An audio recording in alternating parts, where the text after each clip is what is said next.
बिस्मिल्लाहिर्रहमानिर्रहीम। अस्सलामुअलैकुम। मैं हूँ आपकी उर्दू की मुअल्लिमा राहिला समीर। उम्मीद है तमाम तालिब इल्म खैरियत से होंगे, खुशबाश होंगे। हम पढ़ रहे हैं उर्दू बराए जमात शशम, और इसका जो हमने बाब का आगाज़ किया हुआ है बाब पंजम है, और जिसका उन्वान है मुतनव्वे मौज़ूआत। इसी के तहत हम पढ़ रहे हैं तीसरा सबक, जिसका उन्वान है वादिये नीलम। आज का हमारा हासिल ताल्लुम लिखना से मुतल्लिक है, रस्मी और गैर रस्मी ख़त लिख सके। प्यारे बच्चों, हम ये सरगर्मी पहले भी कर चुके हैं, आपको रस्मी और गैर रस्मी ख़त लिखना सिखाया जा चुका है, इसलिए कि आज दोबारा हम इस सबक को पढ़ें। एक छोटी सी तमहीदी सरगर्मी कर लेते हैं। आपने 2 सवालों का जवाब देना है। एक तो ये कि ख़त किसे कहते हैं, और दूसरा ये कि ख़त कैसे लिखते हैं। वीडियो को पॉज करें और ये सरगर्मी करें।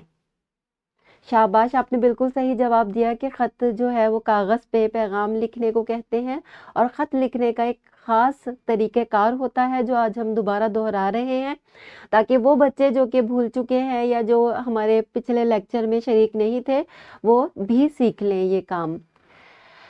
आज का हमारा सबक है ख़त नवीसी। ख़त नवीसी भी ख़त लिखने को कहते हैं। ये 2 तरह के होते हैं, रस्मी होते हैं और गैर रस्मी होते हैं। आज हम आपको बताएंगे कि रस्मी ख़त लिखना कैसे लिखा जाता है।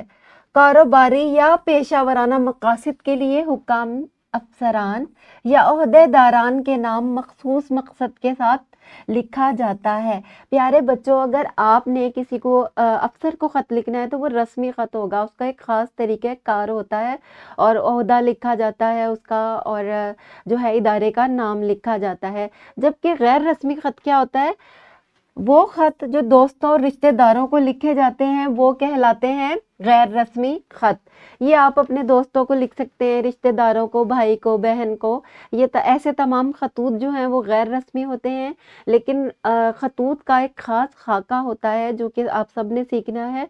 अगर इम्तहानी नुक्ता नज़र से देखें तो इम्तहान में एक ख़ास तरीके से ख़त लिखने के भी नंबर होते हैं, जो कि आज हम आपको सिखा रहे हैं। आपने इसी अंदाज से ख़त लिखना है। ख़त के क्या हिस्से हैं? सबसे पहले आपने दाएं तरफ लिखना होता है मकाम रवानगी, यानी कि जिस जगह से आप ख़त लिख रहे हैं वहाँ का आप नाम लिख दें। अगर लाहौर से लिख रहे हैं तो यहाँ पर आपने लाहौर लिखना है। अगर आप इम्तहानी मरकज़ में बैठे हैं तो आपने लिखना है इम्तहानी मरकज़, फिर आपने इलाके का नाम नहीं लिखना, ठीक है। इसके नीचे आ जाती है तारीख, जो भी आज की तारीख होगी वो आपने लिख लेनी है। उसके बाद आपने उसके नीचे लिखना होता है अलकाब व अदाब। अलकाब क्या होता है, जैसे कि आप गैर रस्मी ख़त लिख रहे हैं तो आप लिखेंगे प्यारे अब्बा जान, और अदाब क्या होता है, अदाब होता है अस्सलामु अलैकुम। ये करने के बाद आपने नफ्से मज़मून लिखना होता है। यहाँ पर आपने नफ्से मज़मून तहरीर कर देना है, यानी क्या उम्मीद है आप सब खैरियत से होंगे, और मैं बीमार हो गया था, या जिस भी मौजू पर आपने ख़त लिखना है आपने नफ्से मज़मून के तहत 2-4 लाइनें लिख देनी है। इख्तितामिया जुमले यही होते हैं कि अपना ख्याल रखिएगा, और सब घर वालों को मेरा सलाम कहना, और नीचे मकतूब निगार जो है वो अपना नाम लिखता है, वस्सलाम लिखता है, और नीचे अपना नाम लिख देता है। या फिर अगर आप इम्तहान में बैठे हैं तो अलिफ बे जीम लिख दे। इम्तहान में अपना नाम जो है वो जाहिर नहीं करते। इसके अलावा एक ख़त का खाका भी है जो कि मैं आपको सिखा रही हूँ कि इम्तहानी नुक्ता नज़र से अगर आपके पेपर में ख़त आ गया है तो ख़त का खाका क्या होगा, ये आप जहन नशीन कर लें। सबसे पहले आपने पता लिख देना है। अगर इम्तहान दे रहे हैं तो यहाँ पर इम्तहानी मरकज़ लिखे, उसके नीचे आपने तारीख़ लिख देनी है, और इसके बाद आपने अलकाब लिखना है। अगर किसी अफसर के नाम लिख रहे हैं तो आप लिखें कि मोहतरम जनाब डिस्ट्रिक्ट ऑफिसर साहब, या आप लिख दें पोस्ट मास्टर साहब, और उसके बाद आपने अस्सलामु अलैकुम लिखना है। उसके बाद मतन आ जाएगा। अगर आपने इलाके की सफाई के लिए ख़त लिखा है तो आप लिखें कि हमारे इलाके में जो है वो सफाई का इंतज़ाम जो है वो बहुत नाक़िस है, और जगह जगह कूड़े के ढेर पड़े हुए हैं, और जो खाकरूब हैं वो सही तरीके से सफाई नहीं करते या तो रोज़ छुट्टी पर होते हैं। تو برائے مہربانی ہمارے علاقے کی صفائی کی کروائی جائے، ٹھیک ہے۔ اس کے بعد آپ نے والسلام لکھ دینا ہے اگر رسمی خط ہے۔ اگر غیر رسمی ہے تو آپ کا بیٹا یا جو بھی آپ ہیں، آپ کی بیٹی، وہ آپ لکھ دیں گے اور نیچے اپنا نام لکھ دیں گے۔ اگر آپ امتحانی مرکز میں بیٹھے ہیں تو اپنا نام ظاہر نہ کریں، الف ب جیم لکھ دیں۔ اس طرح آپ کا خط جو ہے وہ مکمل ہو جائے گا۔ اور نفس مضمون تو تمام بچے جو ہیں وہ خود بھی لکھ سکتے ہیں، آپ کو خط کا خاکہ جو ہے وہ ذہن میں بٹھانے کی ضرورت ہے۔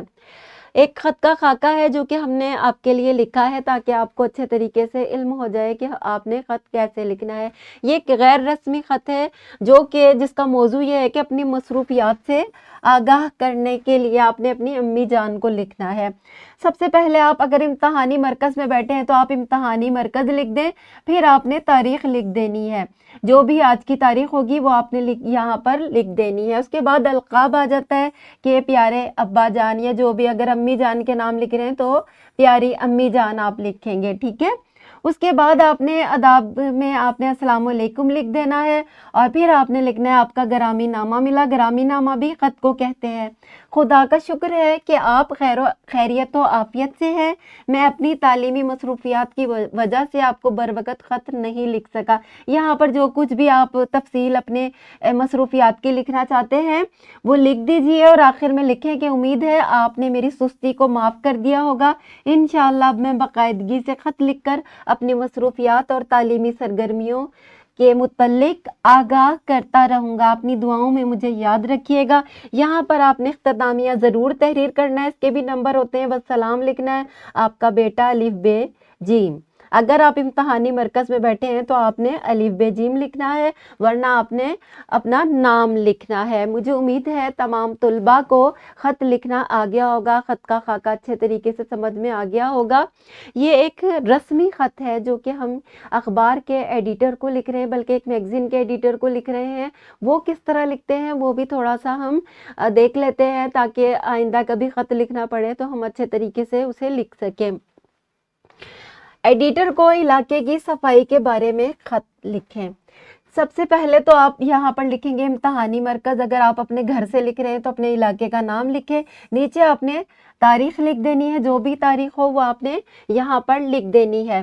مکرمی جناب ایڈیٹر صاحب، یہ ایک غیر رسمی طریقے سے ہم نے مخاطب کیا ہے۔ اگر ہم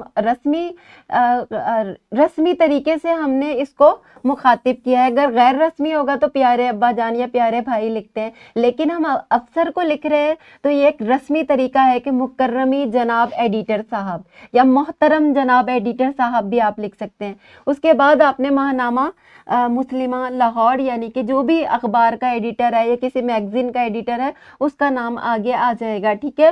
اس کے بعد آپ نے السلام علیکم لکھنا ہے، اور نیچے نفس مضمون آ جائے گا، اس میں آپ لکھ سکتے ہیں کہ ہمارے علاقہ جو ہے اسلام پورا، اس میں صفائی کا انتظام ناقص ہے، اور ہم آپ کے اخبار کے ذریعے یہ باور کرانا چاہتے ہیں، متعلقہ حکام کو یہ بتانا چاہتے ہیں کہ ہمارے علاقے کی صفائی کروائی جائے۔ پیارے بچوں، جب ہم کسی میگزین یا اخبار کے ایڈیٹر کو خط لکھتے ہیں تو ہمارا مقصد یہ ہوتا ہے کہ ہم اپنی بات جو ہے وہ عوام الناس تک اور حکمرانوں تک پہنچا دیں، کیونکہ یہ ذرائع ابلاغ کا ایک بہت اچھا طریقہ ہے اخبارات، جس میں ہم اپنی بات جو ہے ایڈیٹر کے نام خط لکھ کر حکام بالا تک پہنچا سکتے ہیں۔ تو یہاں پر ہم نے اسی لیے ایڈیٹر کے نام خط شامل کیا ہے تاکہ آپ کو اندازہ ہو جائے، اگر آپ کے علاقے میں کوئی مسائل ہیں، گٹر کے ڈھکن نہیں ہے یا صفائی کا انتظام ناقص ہے یا سڑکیں نہیں بنی ہوئی، تو آپ اخبار کے ایڈیٹر کے نام خط لکھ سکتے ہیں، اس میں آپ کا خط شائع ہوگا تو حکام بالا تک آپ کی بات پہنچ جائے گی۔